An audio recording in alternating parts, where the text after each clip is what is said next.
Increasing carbon dioxide concentration will increase the rate of photosynthesis as plants use it to make glucose.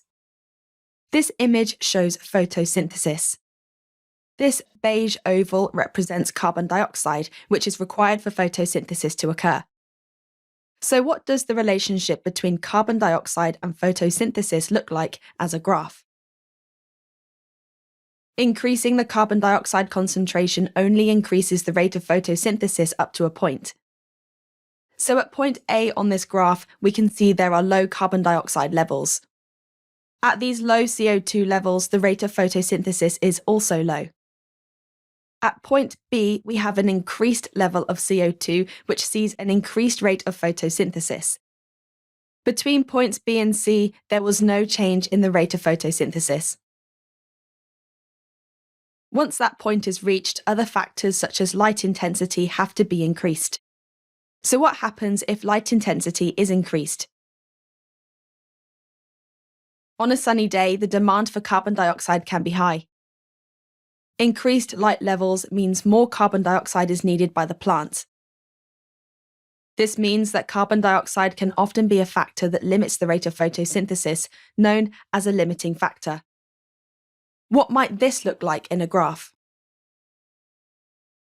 The role of carbon dioxide as a limiting factor can clearly be seen in graphs showing other limiting factors.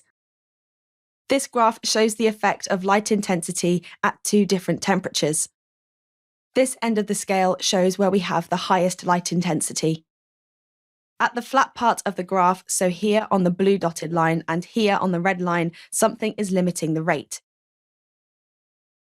With high light intensity and optimum temperature, the factor that limits the rate must be carbon dioxide levels. This can be seen on the flat part of the graph, where you can see that even though light intensity is increasing along the x-axis, the rate of photosynthesis on the y is not changing. This is because the rate is limited by carbon dioxide levels.